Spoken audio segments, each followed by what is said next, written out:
Agenda आज तक में। आइए आपको सीधे लिए चलते हैं। हमारे साथ एआईएमआईएम के अध्यक्ष असदुद्दीन ओवैसी जी जुड़ गए हैं इस वक्त लाइव। ओवैसी जी, स्वागत है आपका आज तक के मंच पर। सबसे खामोश इस बार की ईद गुजरी है, लेकिन इन सब के बीच चुनौतियां भी बहुत हैं।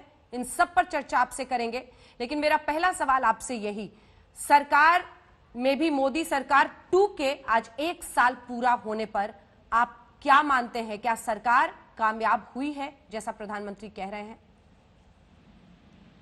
मैं ये बात साफ तौर से कहना चाहूंगा कि सरकार हर महाज पर नाकाम साबित हुई है, और इसलिए कि अफसोस इस बात का है और ताज्जुब भी है कि किस बिना पर ये खुशी मना रहे हैं अपने 1 साल की तकमील का। आप देखिए कि लॉकडाउन की वजह से, जो मेरा मानना है अनकॉन्स्टिट्यूशनल था, जिसकी वजह से 140 से ज्यादा माइग्रेंट लेबरर्स की मौत हुई। सिर्फ सेकंड मई से 25 मई के दरमियान में 80 लोग ट्रेन में मारे गए। आप देखते हैं कि लोग भूखमरी का शिकार हैं। आप देखते हैं कि लद्दाख में 5 किलोमीटर से ज्यादा टेरिटरी, इंडियन टेरिटरी पर चीन न सिर्फ कब्जा किया बल्कि अपने एम्युनेशन और बंकर्स बना दिया वहां पर। तो किस बात की खुशी मना रहे हैं? कल जीडीपी के फिगर्स आए, 40 साल में पहली मर्तबा 3.1 हमारा जीडीपी हो चुका है। 12 करोड़ लोगों की नौकरी जा चुकी है इस गलत लॉकडाउन की वजह से। 3,500 के करीब लोगों की मौत हो चुकी है। किस बिना से खुशी मना रहे हैं? आखिर आप किसकी बर्बादी का खुशी मना रहे हैं? आप यही तो भारत के सिटीजन्स है ना, और आप 1 साल के मुकम्मल में खुशी मना रहे हैं। लेकिन ओवैसी जी, कौन खुशी मना रहा है? वो तो कह रहे हैं हम जश्न नहीं मना रहे हैं। प्रधानमंत्री ने एक ऑडियो संदेश जारी किया है। तो फिर ये पूरे अखबारात में पूरे मिनिस्टर्स के आर्टिकल लिखना और ये कहना कि 60 साल में जो काम ने वो काम करके दिखा दिया, हर जगह पर, हर टीवी चैनल पर जाकर अपना बाजा बजाना कि हमने वो काम किया जो किसी ने नहीं किया, तो ये जश्न नहीं है तो क्या है? आप बताइए कि हर जगह पर तकालीफ है, लोग मर रहे हैं, खास तौर से गरीब लोग मर रहे हैं, और इस सरकार को ये सूझा कि हम अपना 1 साल के मुकम्मल होने का जश्न मनाएंगे। ये तो बड़ी अफसोसनाक बात है। आप लॉकडाउन को असंवैधानिक बता रहे हैं ओवैसी जी, लेकिन इसी लॉकडाउन की वजह से ये मुमकिन हो पाया कि जब विश्व में कोरोना का संक्रमण अमेरिका जैसे मुल्कों को घुटनों पर ले आया, वहीं भारत में हम भारी जनसंख्या घनत्व के बावजूद आज ऐसी परिस्थिति में है कि कम से कम हम लड़ रहे हैं। वरना जो यहाँ पर मेडिकल व्यवस्था है, सब कुछ चरमरा सकता था। आप नहीं मानते? जब हमने लॉकडाउन की शुरुआत की थी, लगभग 3 दिन में केस दोगुने हो रहे थे सर, और अब 14 दिन में हो रहे हैं। क्या ये लॉकडाउन की उपलब्धि नहीं है? बिल्कुल नहीं है। ये लॉकडाउन की उपलब्धि अगर जो सरकार कह रही है, आप ये बताइए, फिर आपने करीब 70 दिन के करीब होने आ रहे हैं। आपका जहां जहां इंटरनेशनल लेवल पर जिन कंट्रीज ने लॉकडाउन किया है, लॉकडाउन जब उन्होंने खत्म किया, वहां पर केसेस पे कंट्रोल किया और उनके नंबर्स गिर रहे हैं। भारत विश्व का एक पहला देश है कि हम लॉकडाउन खत्म करने जा रहे हैं और हमारे केसेस में स्पाइक हो रहा है। पिछले 6 दिन से 6,000 से कम केसेस नहीं आ रहे हैं। और रहा सवाल यूएस की बात, मैडम, वहां पर भारत की जो मिडाइन एज है और यूएस की जो है उसमें बहुत फर्क है। हमारे पास 26 साल है, वहां पर करीब 45 ईयर्स है। और एक बात हमको समझने की जरूरत है कि भारत में सिर्फ 5% लोगों की 60 साल के ऊपर है, यूएस में 15% है।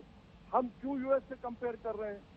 और जब लॉकडाउन हर मुल्क में खत्म हो, केसेस कम हो रहे हैं, ये वाहिद कंट्री है जहां पर लॉकडाउन खत्म हो रहा है और हमारे केसेस बढ़ रहे हैं और मौत भी बढ़ रही है, लोगों की परेशानी बढ़ रही है। ये किसी जगह पर नहीं हो रहा, सिर्फ हमारे पास ही हो रहा है। अब जरा अन्य मुद्दों पर आने से पहले एक बार मजदूरों का जिक्र चूंकि आपने भी किया, तो जिस तरह की परिस्थितियां बनी, फिर सरकार सक्रिय हुई, बसों के जरिए, श्रमिक स्पेशल ट्रेनों के जरिए मजदूरों को उनके गांवों तक पहुंचाया जा रहा है। आपको नहीं लगता ये वो मानवीय संकट है जिसके सामने तमाम राजनीतिक पार्टियों को एकजुट होना होगा? राज्यों को हम आपस में टकराते देख रहे हैं इन विषयों पर, रेल मंत्रालय के साथ भिड़ी हुई है। ये एक मानवीय समस्या है जिसका मिलकर सबको हल निकालना था। मैडम, और क्या कोऑपरेट करेंगे? आपने अनकॉन्स्टिट्यूशनल अनप्लान लॉकडाउन देश पर थोप दिया और देश की गरीब जनता जिसको सरकार ने एक पैसा नहीं दिया वो बर्दाश्त कर रही है। मैं आपको एक मिसाल दे रहा हूं कि हैदराबाद कॉन्स्टिट्यूएंसी में 60,000 मोटरसाइकिल सीज हुए, कई वाकयात पुलिस के हुए, लोग खामोशी से इसका कबूल किए। आप कह रहे हैं कि सरकार का ताउन करना चाहिए। अच्छा भाई ये बताइए, ट्रेन श्रमिक ट्रेन आप बता रहे हैं, 80 लोग कैसे मर गए? सिर्फ 10 दिन में 80 लोग मरते हैं ट्रेन में। झांसी में एक ट्रेन के टॉयलेट में 4 दिन से एक आदमी की लाश पड़ी रही और आप ट्रेन को इंस्पेक्ट कर रहे हैं।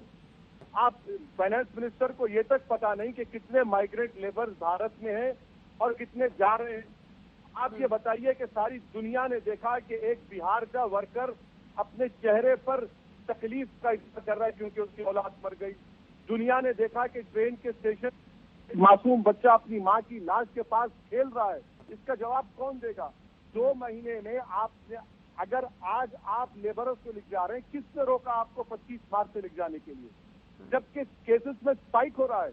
इनकी अक्लमंदी देखिए, इनकी दानिशमंदी देखिए, इनका विजन देखिए कि जब केसेस में स्पाइक हो रहा है और इकोनॉमी को आप खोल रहे हैं, ऐसे वक्त में हमको हमारे माइग्रेंट लेबर्स की जरूरत है। आप उनको भिजा रहे हैं, केसेस स्पाइक हो रहा है और आप गवर्नमेंट कह रही है कि हमसे कोऑपरेट करिए। अरे भाई, आपको किसने रोका था कि एक पायलट दिल्ली से उड़ता है मॉस्को के लिए, बीच हवा में मालूम होता है कि पॉजिटिव पेशेंट है। ये आपका ऑर्गेनाइजेशन है कि पायलट को भिजा दे रहे हैं आप, वो पॉजिटिव निकलता है। आप बताइए मैडम, पानी पीने को नहीं है। अबरार एक लड़का मर गया, मेरे हैदराबाद से बिहार को ट्रेन जाती है, सुनील बच्चा मर गया। इसका जिम्मेदार कौन है? कोऑपरेशन। अरे आप क्या कर रहे हैं? सुप्रीम कोर्ट में झूठ का, और सुप्रीम कोर्ट को कहना पड़ा कि बगैर पैसे ले दीजिए। तेलंगाना गवर्नमेंट ने 5 लाख माइग्रेंट लेबरों को भिजाने के लिए 6 करोड़ का खर्चा किया। हर महाज पर मोदी सरकार नाकाम नहीं बल्कि अटर फेलियर कहा जा सकता है इसको। चलिए ठीक है, आपने कोरोना और लॉकडाउन को लेकर अपना मतभेद और ये आक्रामक अंदाज आपका पहले से इन मुद्दों पर रहा है, लेकिन अनुच्छेद 370 का हटना, सीए, इन तमाम मुद्दों पर भी आप पहले बहुत आक्रामक थे। आगे बढ़ने से पहले, सवाल पूछने से पहले मैं बस ये जानना चाहती थी कि आपका स्टैंड अभी भी वही है या लॉकडाउन ने थोड़ा परिवर्तित किया है आपके मूड को? नहीं मैडम, मेरी मौत ही मेरा पोजीशन बदल सकती है। जब तक मैं जिंदा रहूंगा, मैं उन सियासतदानों की तरह नहीं हूं जो शाम में एक, सुबह में एक, दोपहर में एक बात करते हैं। 370 आपने हटा दिया, फिर हमारा लेफ्टिनेंट कर्नल कैसे मर गया, मेजर बच्चा कैसा मर गया हमारा, कश्मीर श्रीनगर के अंदर 15 घर बर्बाद हो जाते हैं, लद्दाख के अंदर आपने कहा यूनियन टेरिटरी बना दिया 370 को हटाकर। भाई साहब, 5 किलोमीटर पर होम मिनिस्टर साहब जवाब क्यों नहीं देते? आईटीबीपी आपके तहत है, आप जवाब नहीं देते। आखिर आप चीन से बात कर रहे हैं मैडम, तो बताइए ना क्या बात कर रहे हैं चीन से आप? आपने देश को झूठ का, डोकलम में आपने झूठ का, डोकलम में आज भी पहले से ज्यादा उनके बंकर्स बन चुके हैं। सैटेलाइट के फोटो से झूठ नहीं बोल सकते। और हमारे प्रधानमंत्री इतने 56 इंच के स्ट्रॉन्ग लीडर कि अपने मूड का इजहार देश से नहीं करते, अपने मूड का इजहार हजरत ट्रम्प से करते हैं। और ट्रम्प कहता है कि Modi is in bad mood. What about the country?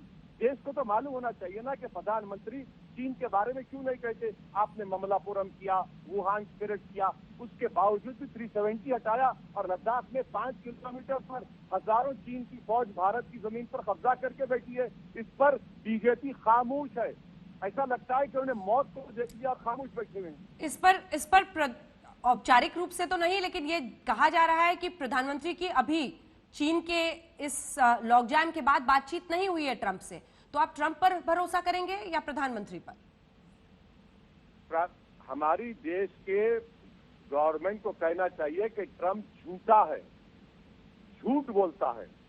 अरे सर, कूटनीति में ऐसी बात की जा सकती है क्या, जब आपको विश्व में तमाम देशों से रिश्ते बनाने होते हैं, डिप्लोमेसी का ख्याल रखना होता है? जी बिल्कुल की जा सकती है, क्योंकि मुझे नरेंद्र मोदी से पॉलिटिकल इख्तलाफ जिंदगी भर रहेगा, मगर मेरे देश का प्रधानमंत्री है। और अगर कोई मेरे देश के प्रधानमंत्री को झूठा कह रहा है, झूठ बात कह रहा है, और हमारा हमेशा से ये पोजीशन रहा है कि हम किसी दूसरे मुल्क को हमारे अंदरूनी मामलात में मदाखलत की इजाजत नहीं देंगे।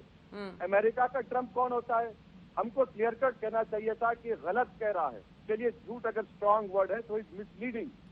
The Prime Minister has not spoken to Trump. आप ये भी नहीं कह सकते। चलिए अब चीन की आपने बात की सर, जरा पाकिस्तान का जिक्र करते हैं। पीओके को लेकर जिस तरह का आक्रामक अंदाज मोदी 2 में पहले साल में रहा है, हम जाफराबाद और उन तमाम इलाकों के गिलगित बल्तिस्तान इन सब का हम मौसम भी बताने लगे हैं, आपको लगता है कि इससे इमरान खान और पाकिस्तान दबाव में है? मतलब देखिए, जहां तक भारत की इंटीग्रिटी का मामला आएगा, हम बराबर इस सरकार किसी की भी हम उनके साथ करेंगे। मगर मैं ये बताना चाह रहा हूं कि आपने सर्जिकल स्ट्राइक करने के बाद भी कैसे एक लेफ्टिनेंट कर्नल की, एक मेजर की, हमारे सिपाहियों की मौत क्यों हो रही है, इसकी वजह क्या है? क्यों आप क्या इसको रोक क्यों नहीं कर पा रहे हैं? सिक्किम में चीन घुस रहा है, आप उसको नहीं रोक पा रहे हैं। अरे भाई मैडम, जिस तरह आपने पाकिस्तान के बारे में सवाल किया, इस तरह तो दूसरे एंकर्स को भी, दूसरे बीजेपी के पॉलिटिशियंस को बोलना चाहिए ना चीन के ऊपर। और इमरान खान हो या चीन का सदर, भारत की इंटीग्रिटी का सवाल आएगा, हम अपने सियासी इख्तिलाफात को हमेशा से उसको बाराकर रखे, तो जवाब देना पड़ेगा ना मैडम। कभी तो जवाब दीजिए आप कि भाई आप ये क्यों हो रहा है। 370 आपने कहा था कि अगस्त 5 के बाद सब खत्म, कुछ नहीं होगा, मगर आज भी वहां पर गड़बड़ हो रही है, आज भी टेररिस्ट अटैक हो रहे हैं, नौजवान लड़कों की भर्ती हो रही है, तो फिर क्या हो रहा है वादी में? लेकिन बीते दिन तो उन्होंने कहा है कि एक बहुत बड़ी, और आपने भी तस्वीरें देखी होंगी जिस तरह से सुरक्षा एजेंसी सतर्क है, गाड़ी में वहां पर धमाके से लगभग 40 किलो आईईडी था, उसको उड़ाया गया, तो सतर्कता बरती जा रही है। ठीक है, मगर पुलवामा का राज तब तक नहीं खुला ना। पुलवामा का वो जो सुसाइड बॉम्बर था, उसके आज भी डीएनए के सैंपल गवर्नमेंट के पास हैं। अब तक आपने कितनों को अरेस्ट किया पुलवामा, बता दीजिए, उसके बारे में कोई बात नहीं होगी।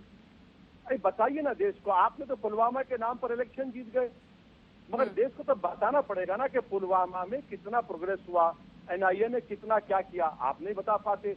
एक पुलिस ऑफिसर एसीपी रैंक का पकड़ा जाता है टेररिस्ट को लेकर जाते हुए, उसका क्या प्रोग्रेस है बताइए आप। उसके बारे में कुछ नहीं बताते, खामोशी है, सन्नाटा है बीजेपी गवर्नमेंट के पास। वैसे साहब, चूंकि चीन पर आप बार बार आ रहे हैं, लेकिन पाकिस्तान के ही, और आपने कहा कि जब भी डिप्लोमेसी का मामला आएगा तो मैं अपनी देश के सरकार रहूंगा, तब मैं राजनीतिक जो भी खिलाफत है उसको दरकिनार करूंगा। पाकिस्तान के विदेश मंत्रालय ने राम मंदिर के निर्माण को लेकर सख्त टिप्पणी करते हुए इसे गलत करार दिया है। क्या आप इस पर निंदा करना चाहेंगे उनकी? अगर हमारे देश के एक्सटर्नल अफेयर्स मिनिस्ट्री के लोगों ने इस पर कोई कमेंट नहीं किया है तो मुझे इजाजत दे दीजिए आप, क्योंकि वो जो कमेंट करेंगे किसी दूसरे मुल्क के बारे में तो मैं बराबर उनके साथ हूँ। मैंने ये, मेरा मौक़िफ़ ये है कि सुप्रीम कोर्ट का जजमेंट है, मैंने ये कहा कि supreme court is supreme but not infallible, ये हमारे देश का आखिरी कोर्ट है। अब पाकिस्तान अगर इसमें मुदाखलत कर रहा है तो फौरन मोदी सरकार को अपने स्पोक्स पर्सन को कहना चाहिए कि भाई साहब जरा टीवी पर आइए, अंजना ओम कश्यप के प्रोग्राम पे बैठिए 6 बजे और फौरन इसके कंडेम करिए। और ये अगर एमपी को बोलना पड़ा है तो बिल्कुल आप सही कह रहे हैं मैडम, मानता हूं कि ये लोग फॉरेन अफेयर्स भी नहीं चला पा रहे हैं कि एक देश की सबसे मशहूर एंकर को एक नादान किस्म के हेट स्पीच बोलने वाले एमपी से पूछना पड़ रहा है कि आप कम से। चलिए मैं कंडेम करता हूं पाकिस्तान के इस बयान को, लेकिन आप एक नादान एमपी हैं ऐसा हम कतई नहीं मानते। आप अपनी बात बहुत जोरदार और धारदार तरीके से रखते हैं, इसीलिए आपको हमेशा आमंत्रित करते हैं, क्योंकि विपक्ष की आवाज भी बुलंद होनी चाहिए एक ऐसे दिन जब सरकार 6 साल पूरी कर रही है और दूसरे कार्यकाल में पहला वर्ष। अब मैं आती हूं सर, पूरे कोरोना की जो लड़ाई है उसमें हम जिस तरह से राज्यों को देख रहे हैं, महाराष्ट्र में आंकड़े सबसे ज्यादा हैं, दिल्ली में भी है, गुजरात में बहुत ज्यादा है, और इन सब के बीच पलायन का ये मुद्दा जो लगातार उठ रहा है। लेकिन दिक्कत यह है कि राज्य भी अपनी भूमिका में कहीं 2 कदम पीछे हटते हैं। ममता बनर्जी कहती हैं कि श्रमिक स्पेशल नहीं, आपने कोरोना स्पेशल बना दिया है, आप ठूस ठूस कर लोगों को भेज रहे हैं। मतलब हर राज्य लगभग, किसी एक को पिकआउट करना शायद नाइंसाफी होगी, उनको कोरोना कैरियर्स की तरह ट्रीट कर रहे हैं। इसका क्या इलाज है? मैडम मैं आपके सवाल से बिल्कुल मुत्तफिक हूँ। मैं तो in non BJP chief minister से पूछना चाहता हूँ कि आपने इस लॉकडाउन को कबूल क्यों किया? ये अनकॉन्स्टिट्यूशनल है मैडम। अगर आप स्टेट लिस्ट देखेंगे, स्टेट लिस्ट में law and order, public health तो स्टेट का है। आज क्यों ममता बनर्जी चीखें मार रही है? आप पहले 25 आपको कह देना चाहिए था कि लॉकडाउन होगा तो हमारे स्टेट के रिक्वायरमेंट होगा, क्योंकि ये अनकॉन्स्टिट्यूशनल है और हमको कॉन्स्टिट्यूशन इस बात की इजाजत देता है। आपने जब नहीं कहा। अब रहा सवाल स्टेट की शिकायत का, मैडम मैं आपसे कहना चाह रहा हूं कि बीजेपी की सरकार इस प्रोग्राम में आकर कह दे कि आपने स्टेट को कितना पैसा दिया। तेलंगाना की सरकार 6 करोड़ रुपए अपना जेब से देती है माइग्रेंट लेबरर्स को भिजाने के लिए। हमारा चीफ मिनिस्टर पुकार कर इस बात का डिमांड कर रहा है कि स्टेट का जो लोन है उसको डिफर करिए, आप नहीं करते। आरबीएम एक्ट को 3 से 5% करते हैं, कंडीशन लगाते हैं, और चीफ मिनिस्टर ने कहा कि हम 20 मांग रहे हैं। वेज एंड मीन्स एडवांस 100% करिए, आप नहीं करना चाहते। आखिर आपने स्टेट को क्या मदद की है अब तक, बता दीजिए आप, सिवाय इसके कि आपने एनडीएमए का सेक्शन 6 को इस्तेमाल करके आप दिल्ली से बादशाह सलामत एक फतवा जारी करते हैं, स्टेट ऐसा कर दो। अरे भाई गुजरात में क्या हो रहा है बताइए ना। गुजरात में नाकिस किस्म के, डुप्लीकेट किस्म के वेंटिलेटर्स लगाए गए, और वो सप्लायर कौन था, उसने 25 लाख का सूट प्रधानमंत्री को दिया था। इस पर कोई बात नहीं करेंगे। आप स्टेट को क्या मदद कर रहे हैं? आप कुछ नहीं कर रहे हैं। तो उन्होंने तो 20 लाख करोड़ के आर्थिक पैकेज का ऐलान किया है और वो कह रहे हैं चरणबद्ध तरीके से सबको फायदा पहुंचेगा, कुछ को डायरेक्ट पैसा और एमएसएमई सेक्टर में इजी टर्म्स पे लोन के जरिए वो फिर से अर्थव्यवस्था में जान फूंकने की कोशिश में कर रहे हैं। आपने निर्मला सीतारमण जी का प्रेस कॉन्फ्रेंस रोज देखा ही होगा। मैडम मैं आपको बता रहा हूं कि वो 20 लाख करोड़ का जो कहा गया कि 10% ऑफ जीडीपी था, मैंने जितने देश के माहिरीन इकोनॉमिस्ट थे उनके तमाम आर्टिकल्स पढ़कर कह रहा हूं कि वो ये कह रहे हैं कि वो जीडीपी का 10% नहीं है, 1.4% भी नहीं है मैडम, 1.4% भी नहीं है। आप क्या कर रहे हैं? क्यों देश के आंखों में धूल झोंक रहे हैं? झूठ पे झूठ बोले जा रहे हैं। 20 लाख करोड़, अरे 1.4 लाख, 10% ऑफ जीडीपी, झूठ। 1.4 लाख भी नहीं है। अच्छा एमएसएमई को आप कह रहे हैं कि 3 लाख का लोन लीजिए। मैडम लोन बैंक चलूं जाकर, बैंक मुझे देगा, गरीब को देगा बैंक लोन। अगर बैंक लोन देता तो ये 25 करोड़ माइग्रेंट लेबर रोड पर नहीं निकलते मैडम, बैंक में जाते हैं वो लोग। कहाँ बोल रहे हैं, किधर सच्चाई है? जो आप तेलंगाना का जिक्र कर रहे हो वैसी साहब, वो एक एग्जाम्पल था। केसीआर की हर किसी ने प्रशंसा की क्योंकि उन्हें परिस्थिति देखी। उन्होंने कहा कि नहीं जो मजदूर भाई हैं आप यहीं रहिए, हम आपको खाना देंगे, हम आपको रखेंगे। क्योंकि इस तरह का पलायन और इसको मैनेज कर पाना, आप सोचिए कितने दिनों से अब मजदूरों को पहुंचाया जा रहा है, लाखों लाख, अभी तो आंकड़ा भी नहीं है किसी के पास कि कितने मजदूर हैं। खुद वित्त मंत्री के पास भी स्पष्टता नहीं है, किसी के पास नहीं है। ऐसे में एक एग्जाम्पल सेट हुआ जो केसीआर ने किया। क्या आपको नहीं लगता वो सही रास्ता था? तो क्यों नहीं केसीआर के इस मेथड को भारत सरकार ने सराहा, उसको माना क्यों नहीं? जब एक चीफ मिनिस्टर ने कह दिया कि मैं इनको अपना मेहमान मानता हूं, तो दूसरे चीफ मिनिस्टर और बीजेपी ने क्यों कबूल नहीं किया? और क्यों नहीं आपने अब तक केसीआर की मदद की? 1000 वेंटिलेटर का हमने डिमांड किया, आप नहीं देते हैं। मैडम जीडीपी 3.1% हो चुका है। 40 साल में कभी ऐसा नहीं हुआ है। लॉकडाउन में आपने क्या तैयारी की बताइए ना। आपको नहीं मालूम था? अगर आप 25 मार्च से ट्रेन को भिजाना शुरू करते तो ये पूरे लेबर जाते। आज आप इकोनॉमी को खोल रहे हैं, फैक्ट्रीज को खोल रहे हैं, कंस्ट्रक्शन साइट्स को खोल रहे हैं, एमएसएमईज को बोल रहे हैं कि जाके लोन लो। मजदूर कहाँ पे जाएगा? और मजदूर को कैसे भी जा रहे हैं कि ट्रेन निकलती है बंबई से, जाना गोरखपुर से उड़ीसा पहुंच जाती है, पीने का पानी का इंतजाम नहीं। आखिर ये सरकार क्या कर रही है? आप कब तक अपने झूठ को, अपनी नाकामियों को छुपाते रहेंगे? अगर स्टेट गवर्नमेंट ने काम किया तो उसको कबूल करिए। मैडम आप देखिए कि गुजरात हाई कोर्ट के जज को कहना पड़ा कि इनको कोविड नहीं मारेगा बल्कि इनको भूख से मर जाएंगे। और खुद एडवोकेट जनरल कहता है गुजरात का कि अगर सबका टेस्ट कराएंगे तो 70% गुजरात कोविड निकलेगा। तो टेस्टिंग करिए ना, कौन रोक रहा है आपको टेस्टिंग करने के लिए? भारत में सबसे लोवेस्ट टेस्टिंग है पूरी दुनिया में, आप टेस्टिंग को बढ़ाते नहीं है और आप कहते हैं कैसा है। बात मुख्यमंत्रियों की हो रही है तो आपने अरविंद केजरीवाल पर भी हाल में हमला किया। आपने लिखा कि मरकज के लोग जब क्वारंटीन सेंटर्स में ठीक भी हो जा रहे हैं फिर भी उनको रिलीज नहीं किया जा रहा है, उनको घर नहीं जाने दिया जा रहा है। क्या हुआ था? ये वो जो ट्वीट है थोड़ा आप उसको फिर से पढ़ लीजिए। मैंने लेटर लिखा था होम मिनिस्टर अमित शाह को, क्योंकि दिल्ली का पुलिस का लॉ एंड ऑर्डर उनके पास है, कि इनको इनके रिपोर्ट्स नेगेटिव आने के बावजूद भी इनको नहीं छोड़ा जा रहा है। और मैंने उनसे मुतालबा किया था कि इनको फौरन छोड़ा जाए, तो एमओएस किशन रेड्डी ने जवाब दिया कि हम कार्रवाई करेंगे। मगर गैर जरूरी उनको 3 हफ्ते, आप लोग 4 हफ्ते उनको वहां पर एक किस्म से किडनैप करके रखे थे। टेस्ट हो गया, सब हो गया, जाने नहीं दे रहे। हाँ ठीक है, जो फॉरेनर्स हैं उनको आपने केस बुक किया, मगर ये तो भारत के सिटीजन थे। अब वो लोग आ रहे हैं। रहा सवाल अरविंद केजरीवाल का, मैडम, तो मैं तो शुरू से कहता आ रहा हूँ कि इस आदमी पर भरोसा नहीं किया जा सकता है। जब दिल्ली जल रहा था तो दिल्ली के मुख्यमंत्री महात्मा गांधी के बापू घाट पर जाकर बैठे थे।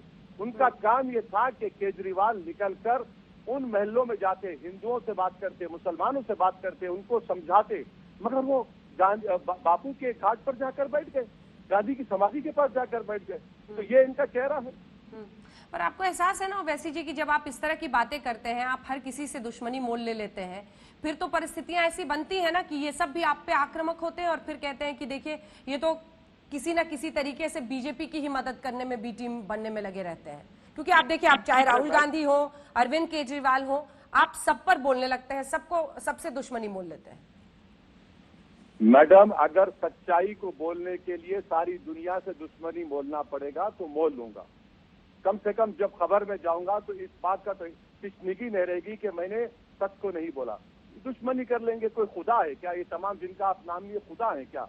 मेरी और आपकी इज्जत देने वाला तो ऊपर वाला है मैडम, रिजक देने वाला वो है। ये लोग क्या करेंगे? बहुत से बहुत क्या करेंगे? आपके अख्तियार जो कर लें कर लीजिए, मगर सच को तो बोलना पड़ेगा ना। आप देखिए, एक बात सुनिए मैडम, आपके ताल्लुक से, माने आपकी फेडरलिटी के ताल्लुक से कहा गया कि आप लोग वल्चर्स हैं। आप माइग्रेंट लेबर की बात कर रहे हैं, तो क्या आप वल्चर्स हो गए? क्या मीडिया अपना काम ना करे? सरकार सुप्रीम कोर्ट में जाकर झूठ कहती है, 31 मार्च को कहा कि कोई रोड पर नहीं है, जबकि लोग रोड पर हैं।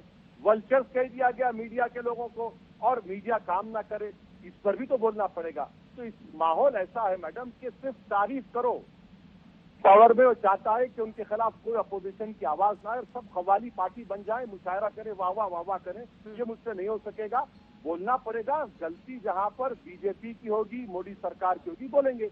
हाँ, मैं भी गलती कर रहा हूँ, बोलिए मेरे खिलाफ, आप कौन रोक रहा है? आप लेकिन इस पर तो सवाल मैंने खुलकर किया, कानून मंत्री से कुछ देर पहले किया कि इस तरह की बात जब सॉलिसिटर जनरल कहते हैं कोर्ट में मीडिया के बारे में, तो क्या आपकी सरकार इससे सहमत है? तो उन्होंने कहा कि एक संदर्भ में ये बयान दिया गया था, हम मीडिया का सम्मान करते हैं, हर मुद्दे पर आप सवाल तपाक तपाक मुझसे पूछ रही हैं, यही इस बात का परिचय है।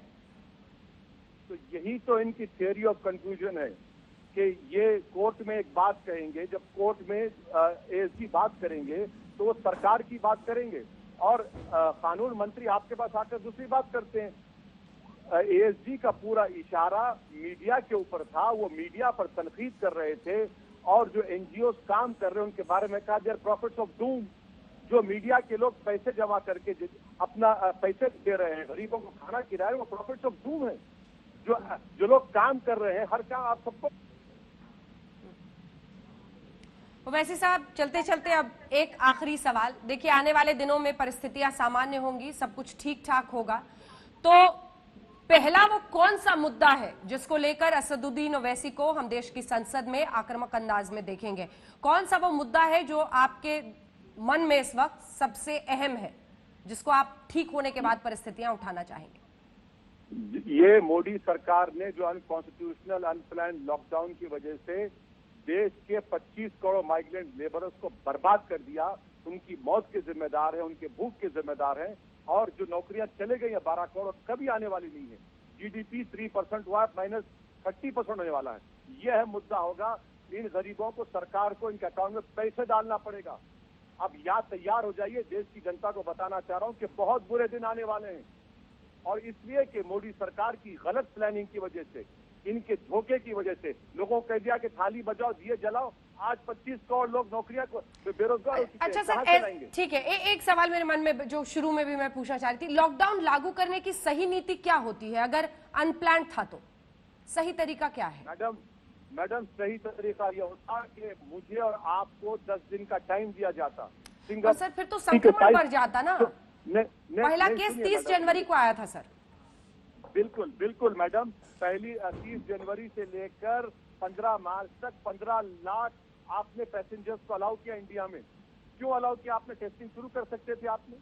आप माइग्रेंट लेबरर्स को आज भी जा रहे हैं, आप उनको पहले भी जाते, सिर्फ माइग्रेंट लेबरर्स को आप कुछ नहीं करते। आप टेस्टिंग को बढ़ाते, आप अस्पतालों में आईसी यूनिट बढ़ाते, बेड कैपेसिटी बढ़ाते। क्या हो रहा है मैडम, आज दिल्ली में लाशें रखने की जगह नहीं है। दिल्ली के अस्पताल में कंटेनर लाकर रखा गया है कि लाशों को उसमें रखा जाएगा। ये भारत में हो रहा है। हम चांद पर सैटेलाइट भेजना चाह रहे हैं और गरीबों से इनकी जिंदगी का ये हाल करेंगे। अफसोस होता है कि एक साल के मुकम्मल पर बीजेपी खुशियां मना रही है। अरे आप बर्बादी पर, किसी की लाशों पर अपनी खुशियां मत मनाइए।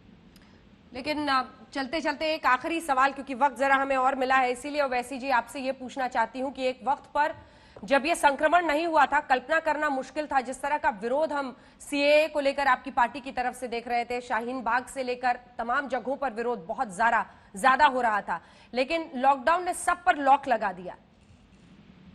सरकार पर भी लगा दिया ना मैडम। कौन सा एनपीआर, सरकार पर भी तो लग गया लॉकडाउन। एनपीआर एनआरसी कहाँ कर पाए आप बड़े बड़े दावे कर रहे थे। मैं स्टेटिस्टिकली कह रहा हूँ, कोई खुशी में नहीं कह रहा हूँ, वरना कल चला देंगे दूसरे चैनल वाले के असदुद्दीन ओवैसी, अंजन ओम कश्यप के साथ लॉकडाउन का मजाक उड़ाए। नहीं, आपके सवाल का जवाब दे रहा हूँ। लॉकडाउन की वजह से ना आप एनपीआर कर सके, ना एनआरसी कर सके। अच्छा मैडम एक बात बता, ये बोलते हैं ना कि इतना इनके पास अकाउंट, अरे भाई आप माइग्रेंट लेबरर्स का आपके पास क्या है बताइए ना। एक प्रेस कॉन्फ्रेंस में आपने देखा लेबर मिनिस्टर को? कहाँ है लेबर मिनिस्टर? हमारे लेबर मिनिस्टर एक प्रेस कॉन्फ्रेंस में नहीं बैठते। बेचारे शरीफ आदमी है, सीनियर एमपी है 7 मरतबा के, मगर कहीं पर नजर नहीं आते। लेकिन जिन जनधन खाता बनाने पर एक वक्त पर आप लोग मजाक उड़ाते थे, उनका कहना है कि हमने सबका खाता खोला तभी तो हम डायरेक्ट ट्रांसफर के जरिए जितनों को भी मदद पहुंचा पा रहे हैं, पहुंचा रहे हैं। क्या अगर आपका जनधन अकाउंट इतना कामयाब होता मैडम, तो वो बच्चा अपनी माँ के लाश के पास खेलता नहीं। अगर आपका जनधन अकाउंट इतना कामयाब होता तो ट्रेन में 85 लोग नहीं मरते। अगर आपका जनधन अकाउंट इतना कामयाब होता तो देश में आज एक माइग्रेंट लेबर्स वापस नहीं जाते अपने घर को। आपका जनधन अकाउंट कामयाब हुआ। अगर बीजेपी ये कह रही है तो उनको शर्म आनी चाहिए। हकीकत की दुनिया में आइए, रियलिटी को फेस करिए। अगर आपका जनधन अकाउंट इतना कामयाब होता तो ट्रेन में लोग पानी के लिए नहीं मरते। ये जनधन अकाउंट है आपका। रेल मंत्रालय की तरफ से जो तमाम कोशिशें की गई, श्रमिक स्पेशल निकाला जा रहा है, उसमें हमने देखा कि महाराष्ट्र सरकार और रेल मंत्रालय भी आपस में भिड़ गए। कहा 40 दे रहे हैं हमें, महाराष्ट्र सरकार ने, हमें 80 ट्रेनें चाहिए। पीयूष गोयल जी ने रात में ट्वीट किया कि हम 125 देने को तैयार हैं, आप हमें लिस्ट दे दीजिए। रात के 2 बजे तक वो वेट करते रहे, फिर उन्होंने ट्वीट किया कि मुझे अभी तक सूची नहीं मिली है, और फिर पता चला कि उन्होंने 45 ट्रेनों की सूची दी थी, जिनमें से 4 पश्चिम बंगाल के थे। अम्फान तूफान की वजह से नहीं जा सकते थे, तो 41 गए। ये विरोधाभास क्या कहता है राज्य सरकारों और रेल मंत्रालय की नीति पर? पीयूष गोयल साहब की जितनी तारीफ की जाए कम है मैडम। वो बहुत बेहतरीन आदमी है, इतने बेहतरीन है कि उन्होंने टाइम्स ऑफ इंडिया के इंटरव्यू में कह दिया कि भूख से तो कोई मर ही नहीं रहा है। इतने काबिल है वो, इतने काबिल है कि कह दिया कि भूख से कोई मर ही नहीं रहा है। अरे पीयूष भाई, आप कौन सी दुनिया में है? आप ट्रेन में, ऐसा ट्रेन चलिए, वो बात आपकी सही है, ट्रेन में पीने का पानी इंतजाम नहीं कर सकते आप। जी ओवैसी जी, बहुत बहुत धन्यवाद आपका हमारे साथ ई एजेंडा में शामिल होने के लिए।